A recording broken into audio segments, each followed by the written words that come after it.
Hi, Hello, everyone. everybody, and welcome so much to the Together for Humanity webinar exploring the International Day for the Elimination of Racial Discrimination. We're really excited to be with you this afternoon or this morning to talk about some issues that might be useful as you go forward with your school communities, as you're approaching Harmony Day, or if you call it the International Day for the Elimination of Racial Discrimination. And we've got a fantastic panel with us today. I'd really like to acknowledge First Peoples first, so I'll hand over to my colleague, Josh. Thank you, Kate. I'd like to start by acknowledging the traditional custodians of the lands on which we're meeting on today. I'm on Kabi country, so I acknowledge the elders who walked this country before me and who walked the country now that I share with them as a visitor from the Torres Strait. I'd like to acknowledge just the strength and power and wisdom that elders and traditional owners from all over what we now know as Australia bring to, enrich our lives. And I certainly learn a lot all the time from our elders. So it's very cup filling. And I think we're all sort of on the journey of, learning never ends. So they provide a lot of wisdom. Thank you, Kate. Thank you so much, Josh.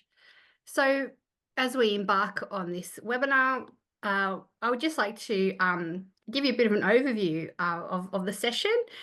We're intended to have a really open dialogue here, or truth-telling, if you will, about the origins of Harmony Day as the International Day for the Elimination of Racial Discrimination, and ways we can authentically shift our focus back to more of a focus on anti-racism, as well as celebrating our diversity. Here at Together for Humanity, we have a wonderfully rich and diverse team of educators with both lived experience of racism and lived experience of allyship, who will share our insights with you. Last week, the Islamophobia Register of Australia released their 5th report, which detailed a 150% increase in incidents of in-person incidents of Islamophobia, as well as the 250% increase of Islamophobia online, and the majority of those victims being women. We also had a report from the Productivity Commission in 2022, which stated that 60% of Aboriginal and Torres Strait Islander peoples aged 18 years and over reported they had experienced at least one form of racial prejudice in the past 6 months. The Online Hate Prevention Institute also cited 2,898 incidents of anti-Semitism. So with these kind of statistics in mind, we haven't covered all the groups in Australia that are victims of prejudice and racism. We will hear from the lived experiences of our wonderful Together for Humanity staff, and to help you consider ways that you can meaningfully and authentically explore initiatives that support both community harmony and anti-racism initiatives. I'd really like to hand over to Zalman here to talk a bit about some of the origins of Harmony Day. Yeah, my name is Zalman Kastel. I'm the Dean and founder of Together for Humanity. I wasn't born in Australia, but been here since 1994 and became familiar with this idea of Harmony Day, only to find out that actually Harmony Day in other parts of the world is known as the International Day for Elimination of Racism. And when learning a little bit more about it, came across the history of this day in South Africa, when there was a massacre of peaceful demonstrators in Sharpeville, who just had a gut full of this idea of the pass system, where people, just because of the color of their skin, weren't allowed to go to certain places and were required to carry a document or a pass that may allow them to go to this or that place. And they decided to call the bluff of the police and show up in their thousands at the police station and say, well, if you're not going to allow us to walk around and have freedom without our passes, then arrest us all. And so all of these people descended on the police station. They broke the law, and the police, according to their rules, were supposed to arrest them all, which of course was overwhelming for the police. But their response to this peaceful civil disobedience was a massacre where 69 people were killed. And that really was the spark for setting aside a day to counter the harm of racism. That became the International Day of Racism. And while, you know, a lot of what happens on Harmony Day in Australian schools is generous and shows goodwill, there is a history behind this day. And I think we've got to be honest about what happens, what are the impacts of racism and various forms of prejudice. And certainly in our work in Together for Humanity, one of the stories that touched me was a Chinese student, a student of Chinese heritage. I think she was born in Australia, who was called a slave because her skin wasn't white, and somebody thought that was a funny thing to say to her. Now, her family came from Shanghai, and they'd had terrible experiences. So I think I'm not going to change the name of the day. The day already has two names. It's the name that has become popular in Australia, Harmony Day, but there's also a history for this day, the International Day for Elimination of Racism. And to do it justice, let us have a fuller exploration of this day. Thank you, Zalman.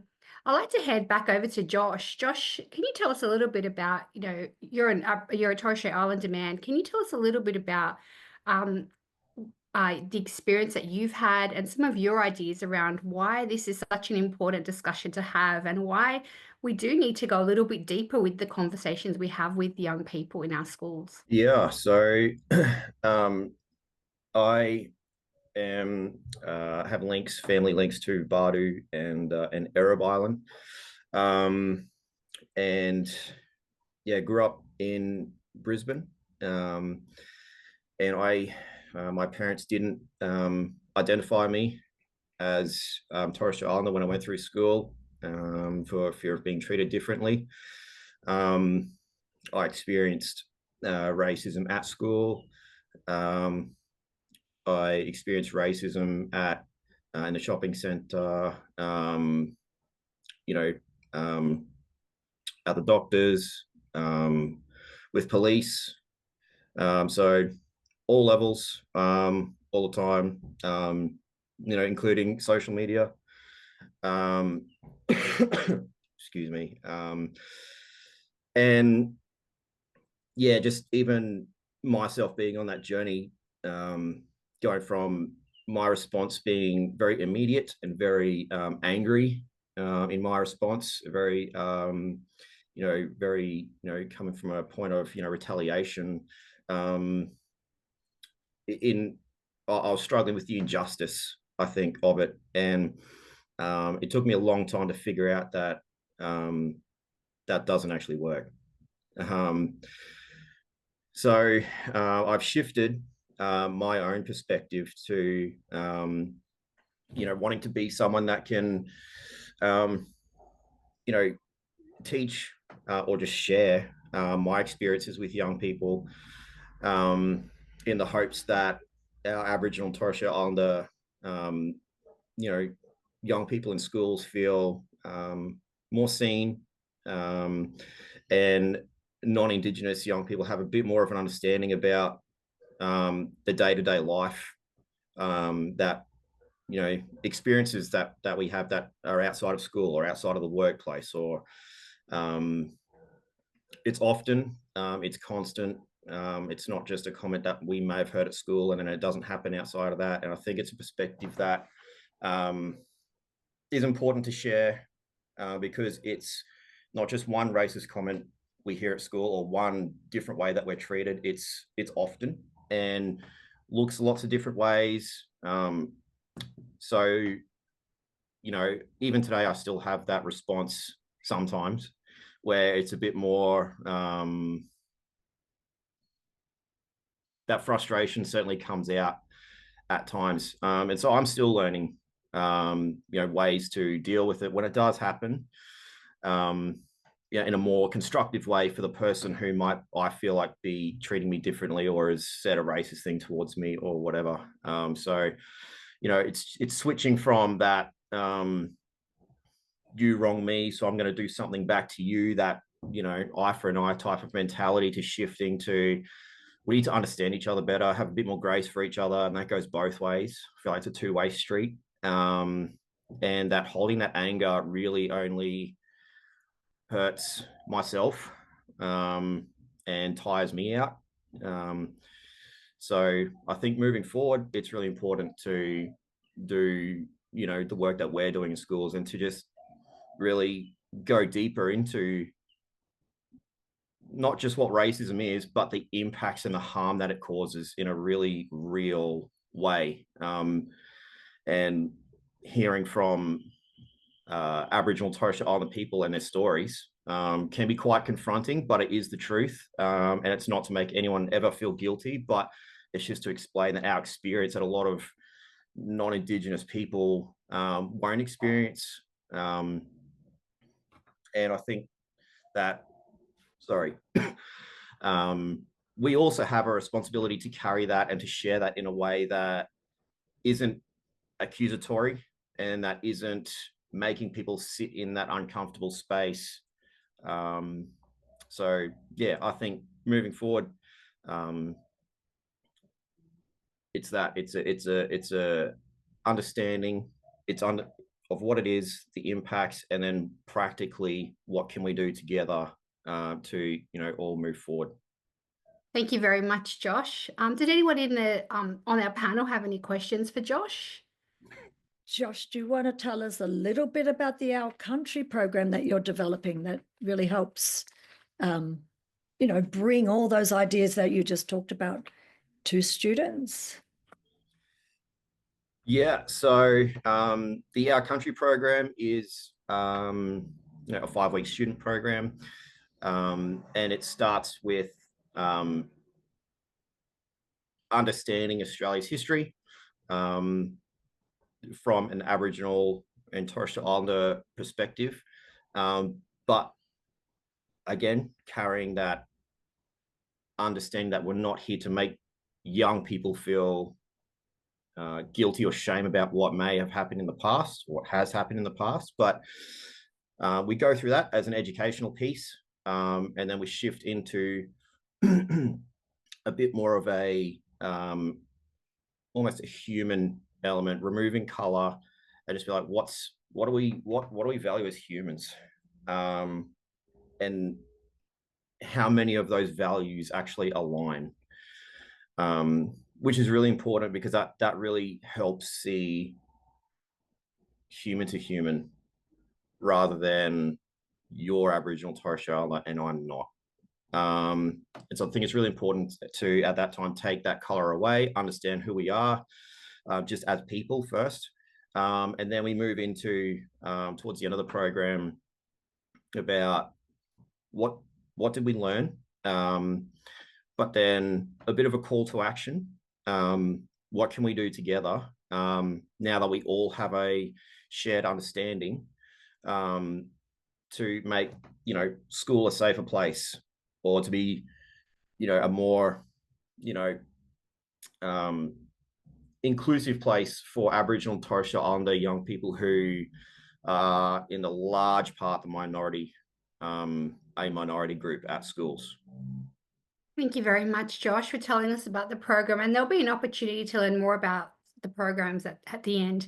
I'd like to now hear from Dr. Beau, who is our ICUP manager, but also who will speak to us a bit about culturally and racially marginalised community experiences of racism. So over to you, Dr. Beau. Thank you, Kate. Hello, everyone. My name is Beau, and I oversee the Intercultural Understanding Partnership grant at Together for Humanity, ICUP, raised as ICUP. So since 2021, the Australian government has supported this grant to help schools address intercultural and interfaith challenges and contribute to building a more inclusive Australia. Through this program, we have worked with over 100 schools across the country, across all different sectors, and supported schools in tackling issues such as racism, religious discrimination, including Islamophobia, anti-Semitism, challenges faced by Aboriginal and Torres Strait Islander students. And so we know schools are dynamic environments, and these challenges require more than just one-off events. They need a whole school approach. That's the approach Together for Humanity we really believe is the most effective way to tackle challenges. So I would like to introduce a practical model based on action research theory, and more importantly, our experiences at TFH that helps schools embed intercultural understanding into everyday practice. So this model follows 5 key stages: identify, investigate, plan, implement, and revisit, to make sure that change is not just a short-term effort, but it's a long-term cultural shift. So, and now I'm going to go through these steps together. So the first one is to identify the challenge. It's very hard to initiate a culture change without realizing there's a problem there, you know. So the first step is recognizing intercultural challenge in the school. So this could come from classroom and playground observations, teachers and student experiences. For example, are students from diverse backgrounds engaging with each other? Are there any misunderstandings, inclusions, or tensions being identified in the classroom setting? So here I'd like to emphasize a key principle, which is a bottom-up approach. We can't really just rely on leadership to identify issues. And school staff, teachers, and students play a very important role in bringing attention to these challenges and to make sure they reflect real lived experiences in the school community. So over the past few years, schools we've worked with have identified challenges that is very prevalent these days in Australian schools. They include, as I mentioned, Aboriginal and Torres Strait Islander students belonging, and also students from Asian backgrounds feeling excluded from social groups, and also there are misinterpretation of different cultural practices, or there's a lack of cultural awareness leading to subconscious biases. So such as casual racism, you know, we just unfortunately, students from diverse backgrounds have to deal with things like casual racism on a daily basis. So the step 2 is to investigate. Once we've identified a challenge, we need to really understand it thoroughly. Schools can do this by conducting surveys, student forums, or staff discussions. So it's supposed to be a whole school approach. Everyone, you know, affected by the problem or not affected by the problem should be contributing to the conversation. For example, in one school, surveys revealed that many culturally diverse students, you know, felt hesitant to share their traditions in class. We know Australia is a multicultural country. You know, we celebrate festivals all the time around the year, but, you know, we do find out students from, you know, certain cultural groups, they just felt not confident enough to share their traditions in the classroom, even when they are encouraged to do that. So in another case, teachers noticed casual racism led to conflicts in the playground. And also we've seen cases like students reported witnessing religious-based bullying, but didn't know how to intervene. That's another challenge we're facing. And both students and teachers, they identify a challenge. They want to step up, but they just lack of the, you know, confidence and skills to be an upstander. So by gathering real life data, we move away from assumptions and towards a more towards a more evidence-based actions. So that leads up to our third step, plan actions.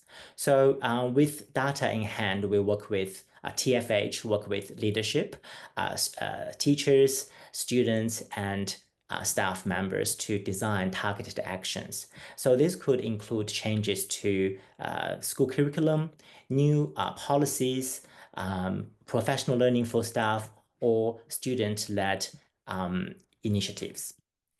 For example, a school facing anti-Semitic incidents implemented student-led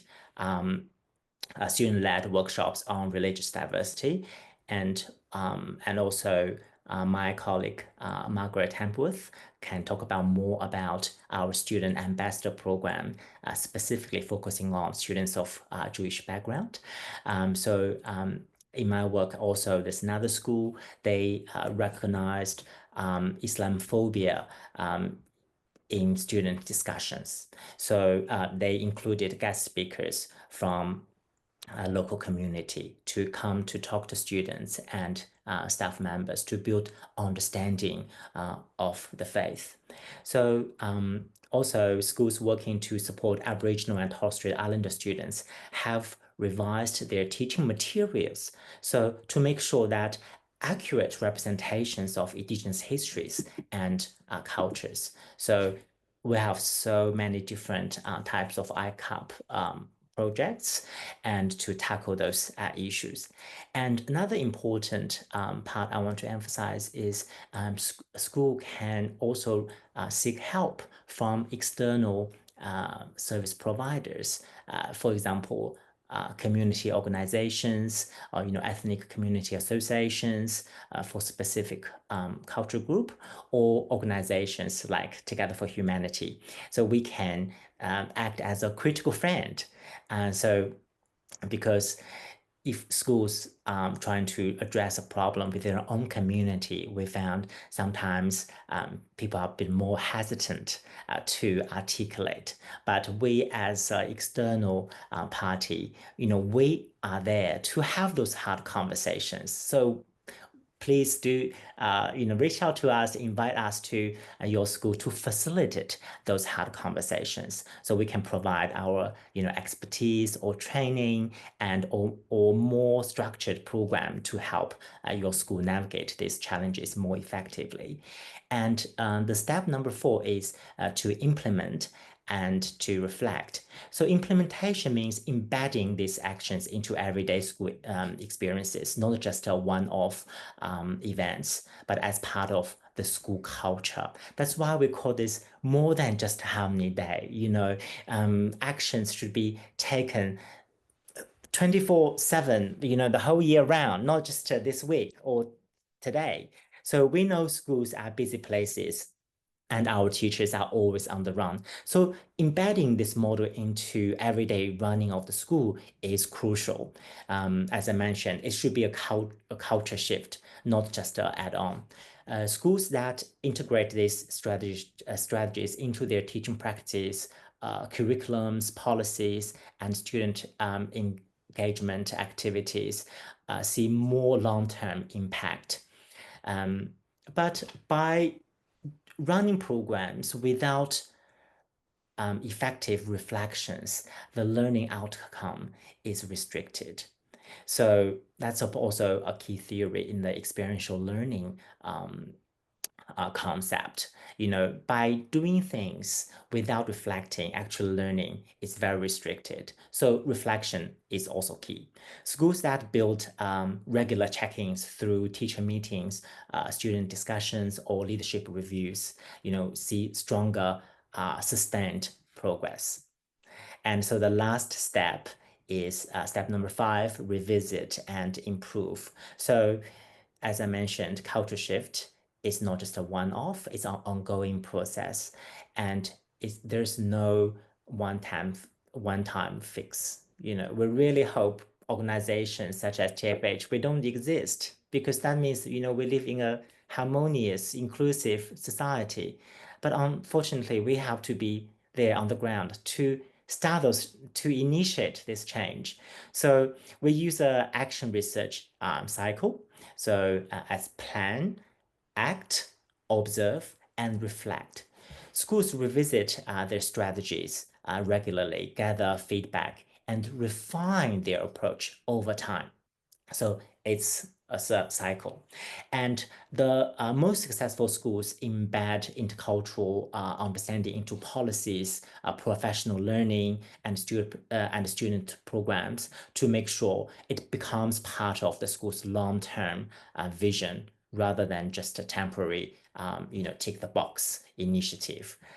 Schools that maintain this approach, we see many cases, see measurable improvements in student well-being, school cohesion, and a more inclusive learning environment. Yeah. So to close off, if your school can really follow these 5 steps, identify, investigate, plan, implement, and revisit, school can create a truly inclusive environment where students of all backgrounds and faiths feel seen, valued, and heard.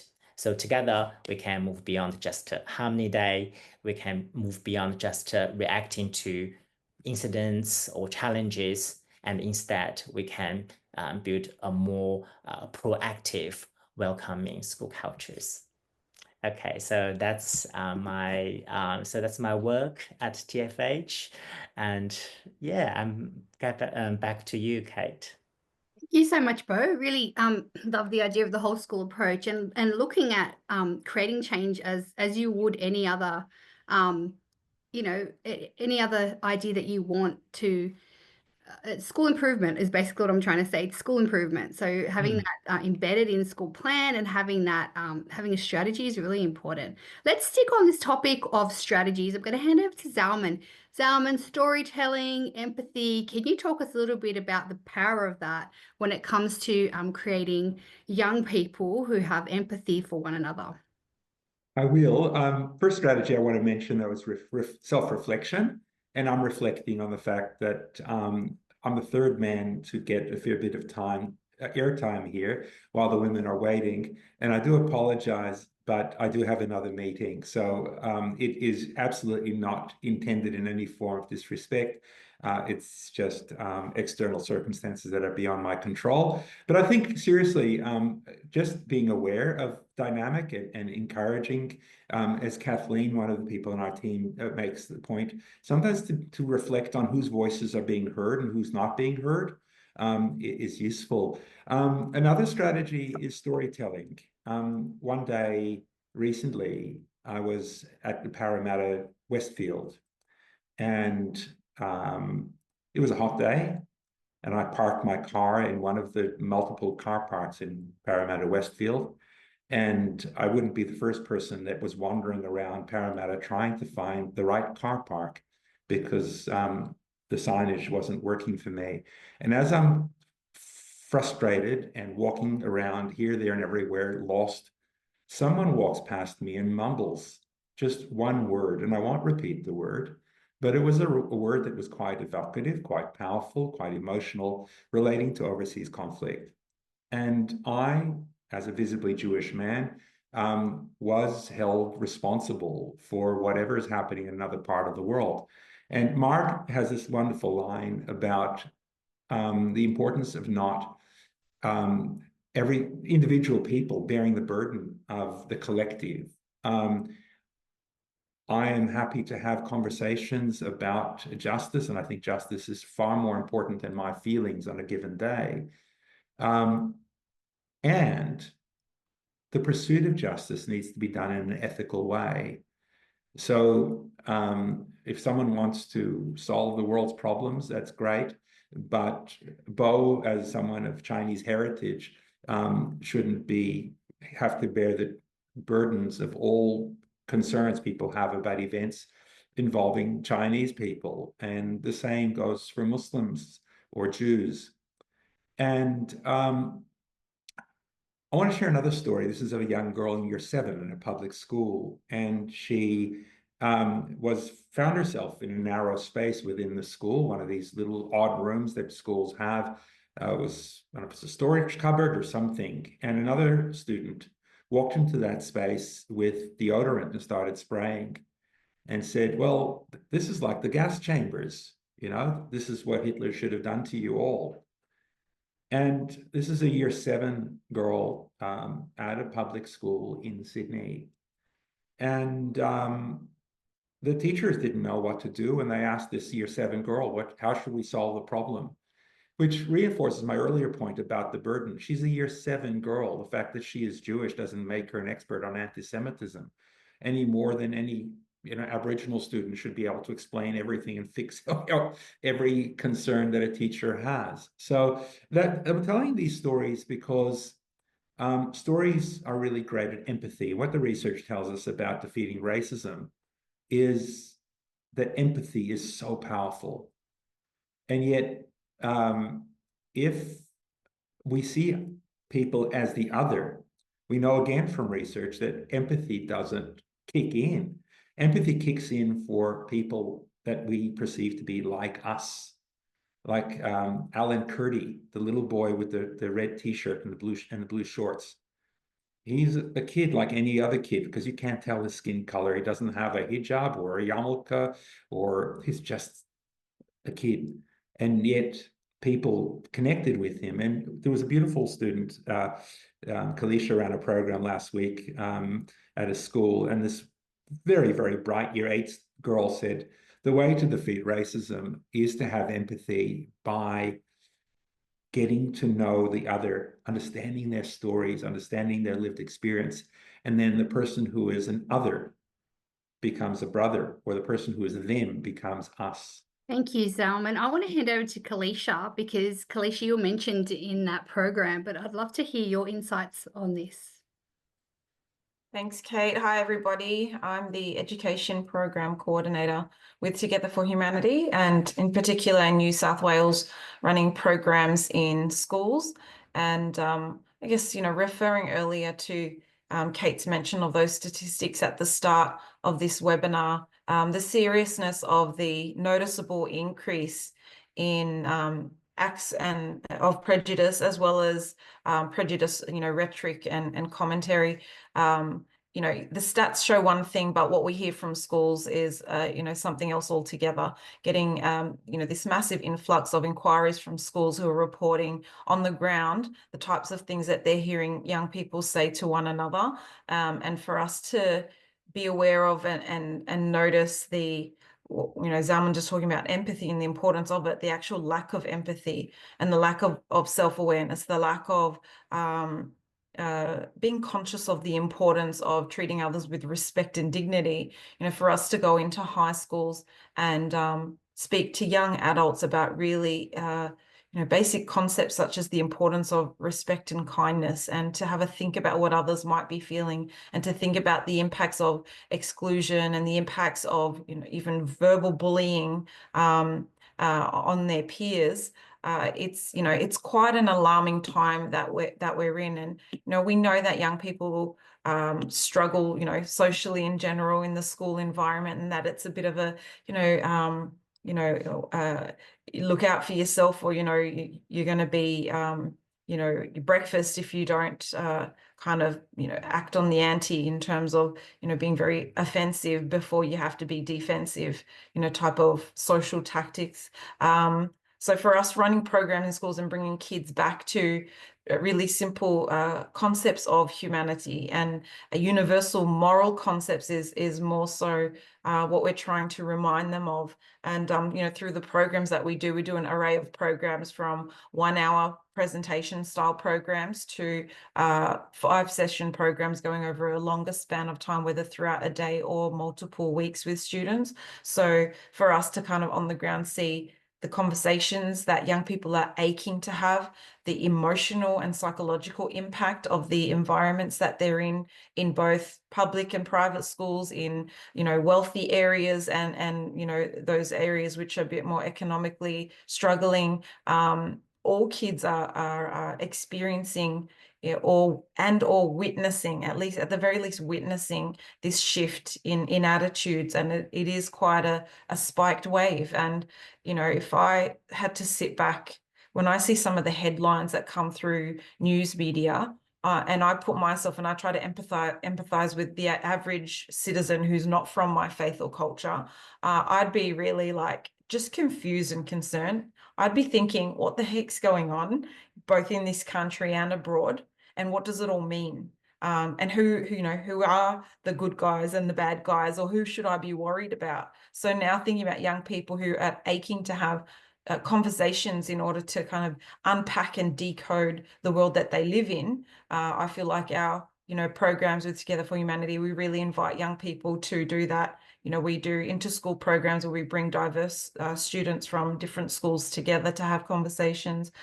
We have, student ambassadors program, which Marg's probably going to give more detail about shortly, where we train, we give young people specialized training in how to have interfaith or intercultural dialogue, and just really meeting students at all levels that we can according to school capacities. So it's really important work that we're doing, and we're here to offer ourselves and our services in various ways to different schools and communities. So I'll hand over to Marg, I think.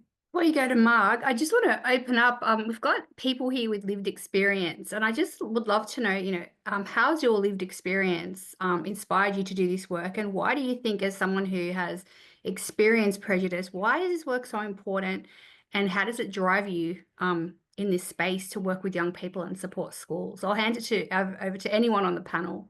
Okay, I'll jump in there, Kate. Thank you, Calisha. Thank you, Kate.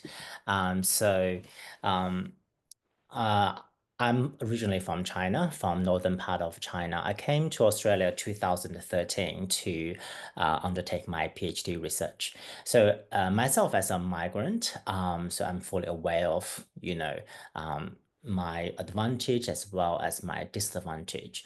But the reason I do the work I do, as much as for the community, for the students, it's also for my own well-being. And topics such as racism, we experience it all the time, but we don't often talk about it, because every time when we open up and share those very raw experiences, is going to put us in a very vulnerable situation. And also there's a cultural element to that, because we tend to just put up with it. So yeah, that's why having those conversations, it's so important. And also it's related to my PhD research. My PhD research was about Australian-born Chinese children's multilingual experiences specifically, but definitely it's related to their general lived experience as a second-generation Chinese Australian. And in my research, I've seen many cases where students, they've experienced racism in the classroom, unintentionally, of course, because, Melbourne is a very, multicultural, and I think people are trained, how to speak, how to behave. However, that mindset of, racism, it's still lingering, it's still there. And so if you look at the history of, racism, this country, abolished the white Australian policy in the late 70s. So that means we have a much longer history of, discriminating against people of differences than we are calling for equality these days. So we see that in schools, and students don't talk about it. And that's why first I think I have to work on myself first. I have to get used to talking about my experiences, or opening up first, and then I demonstrate this to students in a classroom setting, to create that safe space, and as well as a brave space for students to speak up. And we often hear the narrative that, from the school leadership or educators, that we never heard about, they talk about their experiences. So it's, I think that narrative feel like, okay, we are blaming the young people not speaking up. It's not easy for them to speak up. And we as educators, how to create a safe environment. You know, I think it's almost like cliche, how to create that safe space for students to open up. And I think this should be an ongoing discussion. And also this does not just apply to students, but also teachers. And during professional learning sessions, actually that was my very first professional learning session when I came to this organization. And so a previous colleague, Ahmat and myself, we facilitated a discussion with a group of teachers about racism. And because we very proudly, we created that safe space. And, you know, towards the end, a teacher of Asian background opened up her experience of racism in the school, in the staff room. And that really takes, you know, a lot of courage to share that experience with fellow, you know, teachers. Yeah, so back to your question, Kate, I think that's why it's very important to have those conversations. Unfortunately, people with lived experiences, we tend to be very hesitant to speak up. Yeah. So interesting to hear the various stories and perspectives, and have so many thoughts. And I was thinking, oh, I should have said something earlier, because now I have so many different topics that are popping into my mind. But one of the things I wanted to touch on after you spoke, Beau, is that when we work with students, and one of the first things that we often do when working with students is to raise their awareness of their bias and their stereotypes. Because unless we know, because I mean, most of us are familiar with the idea of those unconscious bias. So sometimes we're actually not even aware that we carry these biases based on stereotypes, which are just sort of simple judgments and simple sort of one-liners that we have about certain people and people groups. So all women are such and such, all Africans are like this, all Chinese people, all, you know, and we may not even know, and we may just have been, you know, learning that over the years from our context. And so, you know, I always say there's no harm done until there's harm done. And unfortunately, there is a lot of harm done from this, because we react from this. So, for example, we can, you know, I observe for this, you're sitting in a bus, and as the bus fills up, you can just watch people go in, and their eyes just quickly scanning, where am I going to sit? Where am I going to sit? Where do I feel safe? And so, for example, I would probably find a seat next to another woman or a girl, and just sit there and feel comfortable there. And all of that is fine and harmless, until I sort of not make room for somebody that I will either be, you know, in my mind have put in a box to say, well, maybe African young men are dangerous, so I may not want to have them sit next to me. Or, you know, certain people from certain religions may also be stereotyped as dangerous. And so we react out of that bias, sometimes still unconsciously, just giving off body language, just having the little signals, not realizing that we're hurting people in the moment. And so I'm always very interested in actually entering into a space with people about that, to, you know, once you've raised this awareness, once you realize that you have certain biases, maybe towards gender or race or cultures, ethnic groups, religions, then what? Because a lot of times I think what we've created, not only, you know, like you were saying, Beau, you know, Australia is very much on this journey. We're very aware that it's a multicultural country. But then what, you know? And a lot of times we find that a lot of students, but I think this includes adults as well, they are either in the space of saying this is too hard and I'll say whatever the heck I want, and because I think that, and, you know, I'm just going to say that. Or we create these very PC places where students particularly are just told to be respectful. You can't say that, you shouldn't say that, that is racist, that is homophobic, that is whatever. And so it doesn't really solve the problem. It is just a band-aid. It's either a band-aid, and that's why I think we are challenging the idea of harmony at all costs. Because if we just put harmony in as a band-aid. We're not really transforming any spaces. We're not really healing anything.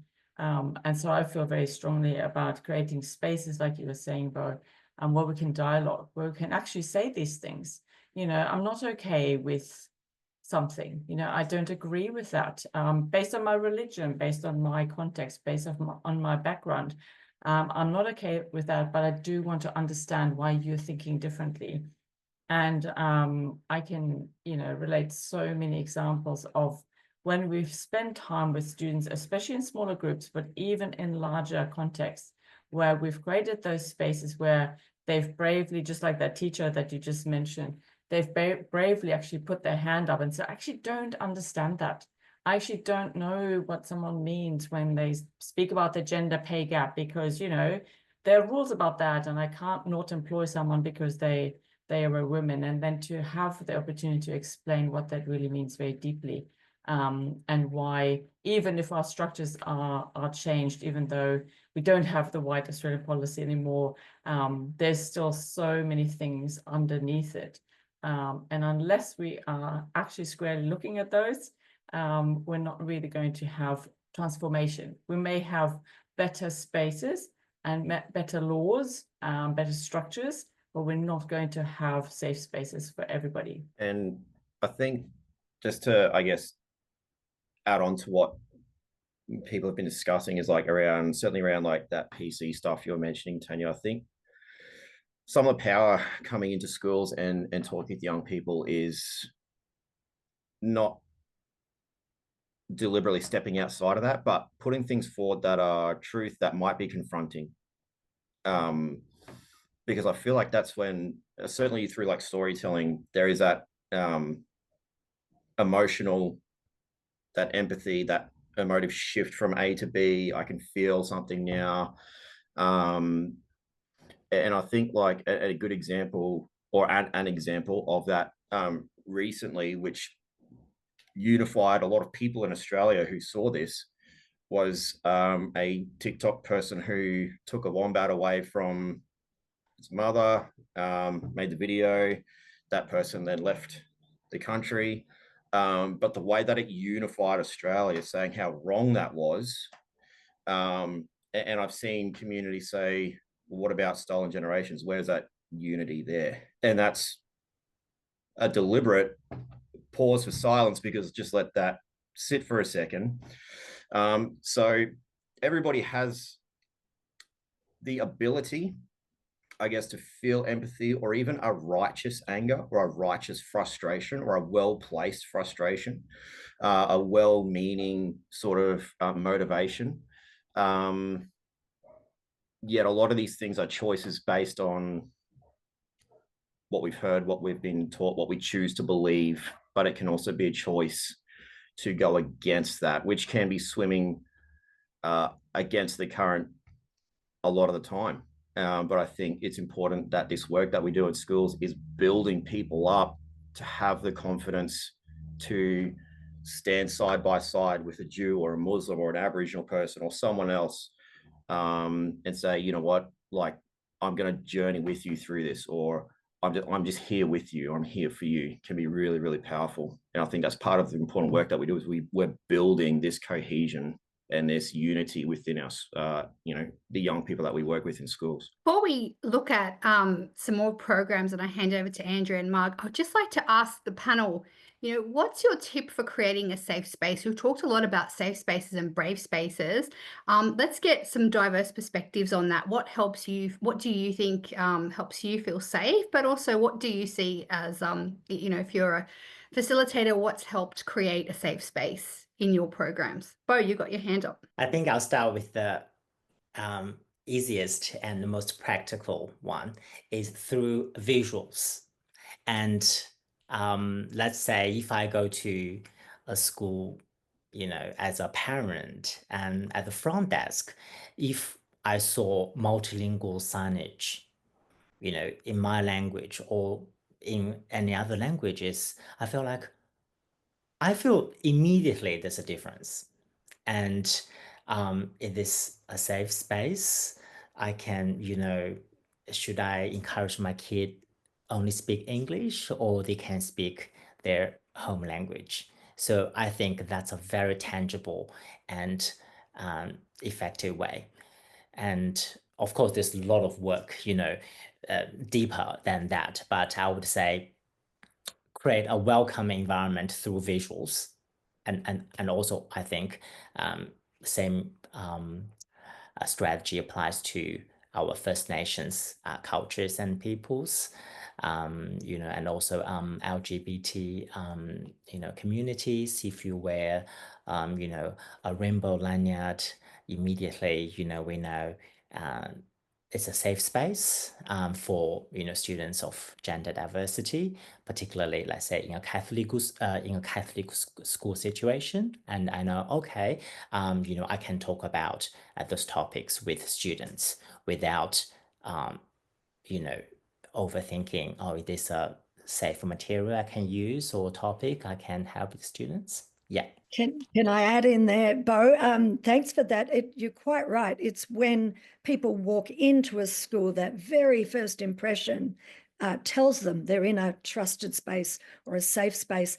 I guess the other side of that is, how do we create safe spaces or brave spaces within our workshops? When you think about it, this is a group of adults walking in and meeting, anything from year 4 to year 12 students. They don't know us. And here we are saying, oh, we're going to talk about these very gritty, conversations. So how do we create a space where they will start to feel comfortable enough to open up? And I think our facilitators are very well trained in doing that. Similarly to what you just described, it's the way we walk in, the way we present ourselves, the way we share personal stories with them is often the very first thing where kids go, wow, they're telling something so vulnerable about themselves, so I can also share. We openly say to them, look, we're going to have these courageous conversations. We talk about respect all the time, and we keep that line of respect running through every minute of our programs. And the other strategy that works really, really well is to break the bigger cohort into very small, intimate groups where trained facilitators are able to sort of navigate a course where the kids start opening up and sharing that little bit more deeply. So yeah, it's a craft to create a safe space or a brave space for these kids. Absolutely. And I might just add a small thing to that. For me, I find for myself personally, this works. And so I try to always extend that to others, is to include myself. And like you're saying, sharing vulnerably, but also letting people know that this is hard, so in this space of addressing racism and change, being aware of our bias, addressing stereotypes and prejudice, it's actually difficult to do. And sharing where we've gone wrong, where we've had to circle back and apologize. That to me is quite an inviting and safe space. And also not having expectations of everybody's participation. A lot of times when we go into schools, people can tend to go into behavior management mode, and we really try not to do that. We really try to just go, it's already very brave to show up, like Marg was saying, a bunch of strangers sitting with them, diving into something really deep and meaningful, which we've prepared. We are constantly in these topics in our heads, and the students are just walking in from, say, a break, sometimes unassuming. So just to have some grace around the behavior, some grace around their lack of, or, differences in participation. I think that lowers that tension and creates that safe space. But some of it is intentional by actually really asking them to not interrupt each other, to please listen, and also to extend that same grace outside the door.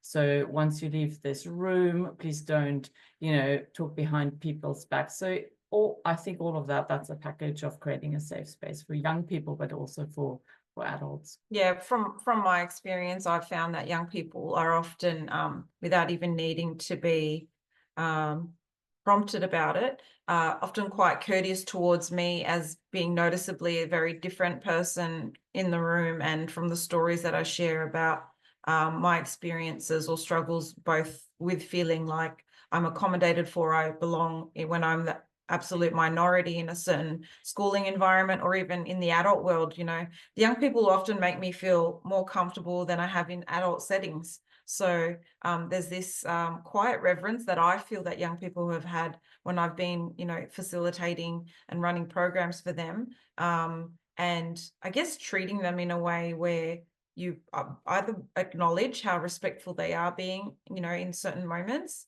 especially early on. They're often a little bit shy, and they're tiptoeing because they're like, who are these new adults in the room? And if you affirm their goodness early on, they actually show up to, you know, the program in a better way, because they realize that you see good in them, when they often feel like by default as young people they're seen as troublesome, disruptive, or some kind of, you know, burden, I guess, in the monotonous maybe school environment. And I also try to point out that we're not here as your teachers. We're here as facilitators, mentors, friends, whatever you want to make us, and that we're there for them and that we want better for them. And often I've found that results in kids who maybe have felt ostracized. They'll kind of step forward courageously a lot more, because they're seeing it modeled by facilitators who our teams are often quite diverse. So they see themselves in ways, or they see the dynamic of the room set where they start to give themselves permission to share and express in ways they haven't before. And I saw that a lot last week.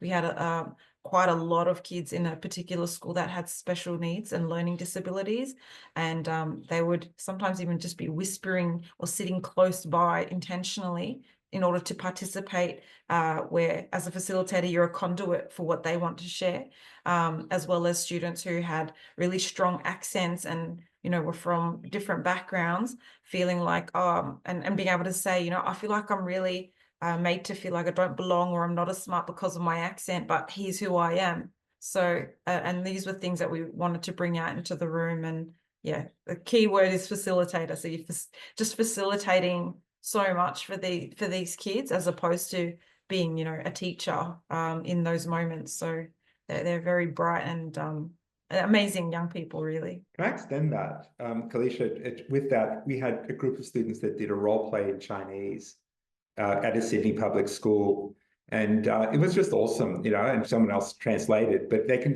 because they were new arrivals, and they could express themselves in their own language in an uninhibited way. And then someone translated for everybody, so they could have their voices heard. Anyway, just extending Calisha's idea. Just to very quickly commenting on Zalman's sharing, yes, very often we see teachers would make a comment saying, oh, you know, those group of Asian kids, they are very quiet.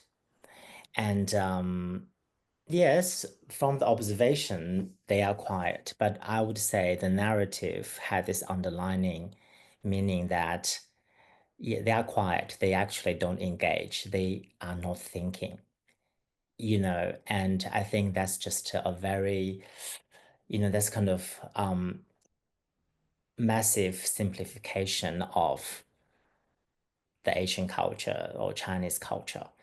And, you know, if they were allowed to do their first language, you know, you might find a very different, you know, person coming out. So that's why, you know, we encourage teachers to challenge our own, you know, assumptions.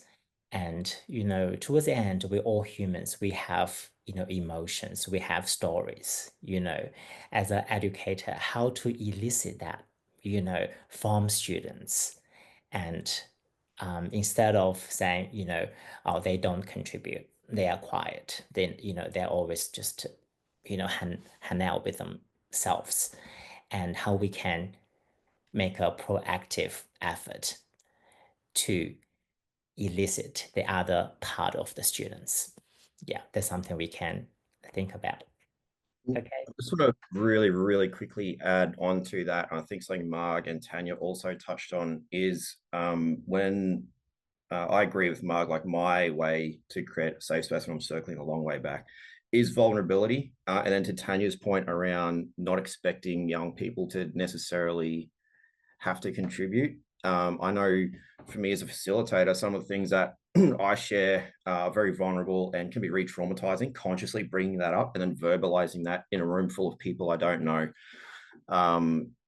So I think I often approach going to schools, putting myself as a young person, or what I was like as a young person. And so I think people not verbally engaging, one, doesn't mean they're not engaged, but two, they could just be keeping themselves safeguarded against that re-traumatizing, bringing up their stories, because they know it, they don't need to, but they can take helpful things from us as facilitators that they're going to take away and be like, you know what, that was helpful for me. But you may not ever know that, or we may not hear that feedback. Oh, what a brilliant discussion. Thank you so much. Again, you can see that just having these diverse voices is just so helpful in going deeper into some of these issues.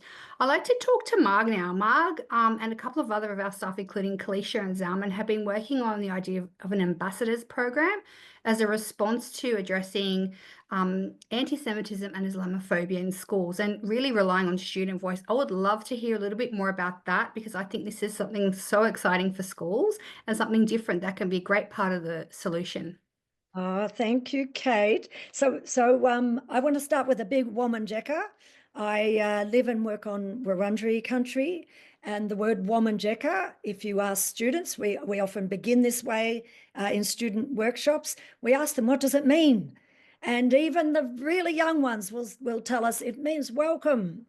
And then we say, yeah, isn't that beautiful? And we go on to share that Uncle Shane Charles, who's a very good friend, explains that it also means we come with purpose, we come with intent. And it's a way of opening up right from the beginning that we've all come here together with an absolute intention and purpose. You know, we are looking at these kind of heavy topics of racism, when you hear hate speech in the playground, and we shift it to belonging and inclusion. So, you know, that is the intent behind it. Before I share about the student ambassadors, I do want to headline a couple of programs that we do and then move deeply into student ambassadors. But I also want to say, I just love working with Together for Humanity, and you can hear why, because I get to sit, as we are all now, just sharing conversations. You heard the statistics that Kate referred to earlier, you know, these rising examples of Islamophobia, anti-Semitism, First Nations, racism issues, and beyond, because we live in such a multicultural space. And we get to share these conversations, and then as educators go, well, how do we bring this into schools? How do we make it work for kids? How do we make this impactful? And you heard Tanja use the word transformational. So this is really important. You heard Zalman use the word honesty, and Josh referred to, you know, we have a call to action. We don't just go in and talk and go, okay, we're heading out now. It's over to you. How are we going to all together help you bring something more into your schools, that belonging piece, that inclusion piece? So just a quick sort of headline on some of the programs that we run. We take very diverse groups of facilitators into schools. We work with year 3s all the way through to year 12s. Just tomorrow, we're running what we call cultural celebrations with year 3 and 4 students. And these are absolutely delightful ways of saying, you know, how do we celebrate together? It's got that Harmony Day feel about it at any time in the year, as Beau talked about. But of course, there's underlying deeper messages in there that we sort of thread our way through. So again, it becomes meaningful and impactful. Our migration stories, taking people, again, from different cultural backgrounds to share their personal stories, to become vulnerable, to go deep. But what we find happens there is that instead of the children in the school, as Josh was a little bit forced to do as a child, to hide his identity, right, for fear that something might happen, we find when these adults start talking, that kids start going, oh, I come from South Sudan, oh, I come from, China, wherever. And they suddenly take on this pride in that. And I think that's one thing our facilitators do really well. We had a Sikh presenter come in, and afterwards the young Sikh boys wrote him a message, and it said, we just used to be a little bit scared. We wear this headpiece and it's obvious who we are, but we also try to hide from it. And they wrote to him personally. They said, Beau, you being here and hearing you so proud of who you are as a Sikh, we feel really proud now too.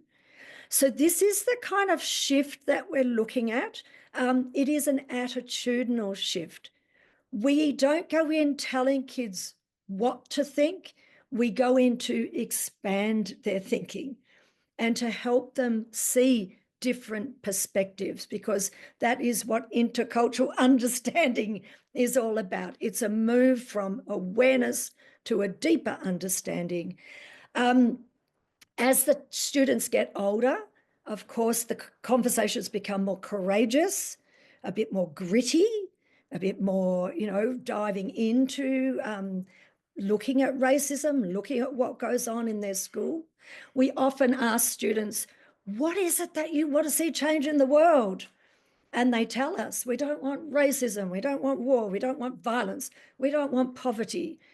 And then we say, well, if you can't change those things because of something that's happening on the other side of the world, what is it that you can do right in your classroom, right in your community?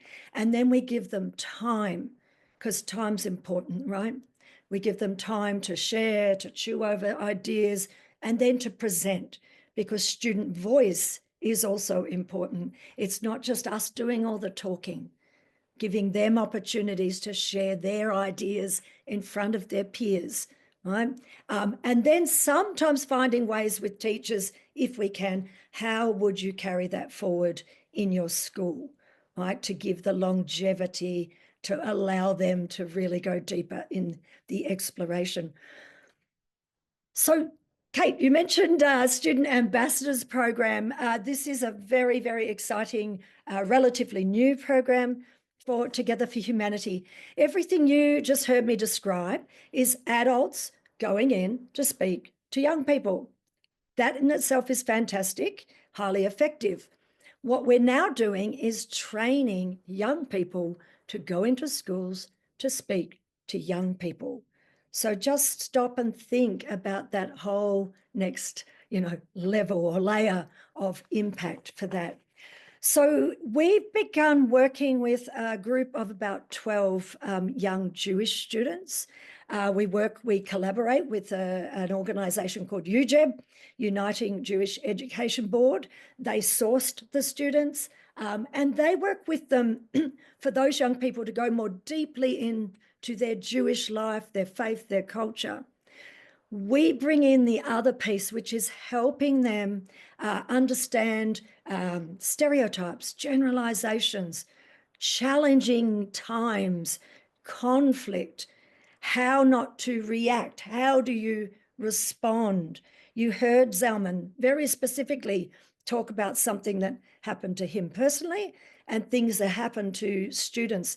These students have opened up to us in the most extraordinary of ways, telling us what they face on a relatively daily basis and why some of them have started to hide their Jewishness when they go out into public, or that their parents have become, a little bit fearful for them as they go out into public. And I think you'd agree that we don't want any of this in Australia. It's not on. So how do we help these young people navigate this? they have been absolutely incredible. They are ready to go into schools to meet non-Jewish kids and simply say, this is who I am. This is how I identify. This is why I love my faith. And be open to, questions from non-Jewish students. We are now moving into working with Muslim students in the same regard. So we're looking at creating a cohort of Jewish ambassadors, Muslim ambassadors, hopefully First Nations ambassadors, Hindu, Sikh, on and on, to the point where we might find we actually have an intercultural group of young ambassadors. It is really, really an exciting project. Zalman and Calisha, you might want to add a little bit more to what's sort of happening in New South Wales.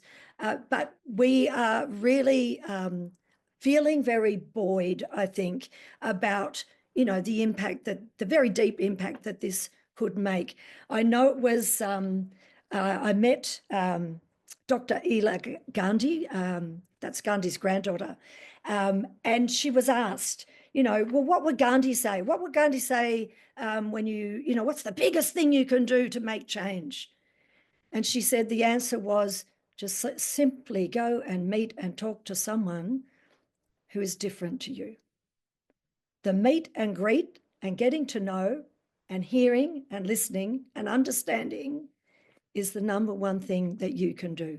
And that's what the Student Ambassadors Program offers for change in Australia. Thank you. I look forward to seeing how that goes and hearing more about the impacts of that program.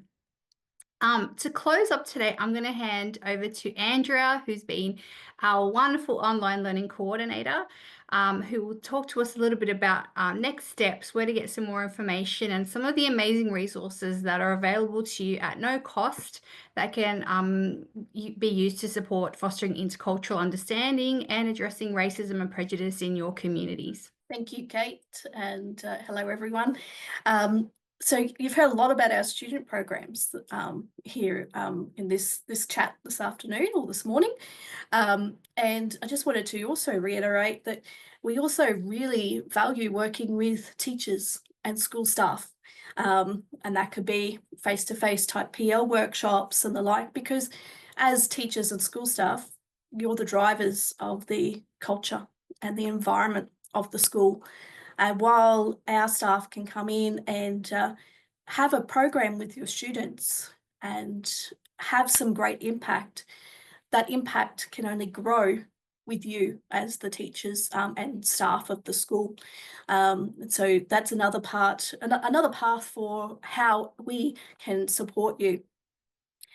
Also, we'd like to do family workshops, family and community workshops as well. So that's a third tier that we can help support your wider community. Online learning is a very valuable way that we can really enhance and continue to build on what we can do with you in person in your schools as well. So we have a variety. We have about 45 learning modules for students and about 17 professional learning modules for teachers on our free online learning portal. We also have a resources blog on our website where we have a number of discussions and little chats and links to various resources that you could find around the globe, but trying to condense that and make it more helpful for you as educators to really take and then use in your classrooms. You heard Beau talking about our Intercultural Understanding Partnerships, and that's another really great way that we could come and partner with you and work with you on a specific challenge. I'll also put in the comments at the bottom of the video a number of outside organisations. So Australian Human Rights Commission has amazing resources. Reconciliation Australia as well has amazing resources. If you've got specific if you wanted to look at making specific reports of racism incidences, you've got the Islamophobia Register, your Jewish Board of Deputies in your state, your local police, There's also a Call It Out First Nations reporting register as well. So I'll put links to all of these in the comments at the bottom of the video so that you can use those later. And the last little plug is, if you're in Queensland and Northern Territory, we have a huge opportunity for student voice coming up for secondary students, where you can come and join our youth summit in August. So I'll put a link for that in the comments as well. And this particular activity is a little bit different, but it's a day for students to come together and share their ideas, thoughts, opinions and feelings on areas of diversity and inclusion that are close to their hearts. And they do this to politicians and community leaders. And so they're there to, it's a very powerful day where the students come together and learn from one another, but also have that powerful interaction of sharing their thoughts and feelings about diversity and inclusion to those who are in power around the country. Thank you, Kate. Thank you, Andrea, and thank you everybody for staying with us as we explore the topic. If you'd like to reach out to us and find out any more information, you can get to us at bookings@togetherforhumanity.org.au. Check out our website, our Facebook, our LinkedIn, our Instagram, and our X if you would like to follow us on social media. And we look forward to hearing from you and hearing about how your Harmony Day / International Day for the Elimination of Racial Discrimination goes. If you have any ideas, thoughts, or questions, please feel free to contact us. We're here for you. Thank you, and wishing you all a fantastic Harmony Week.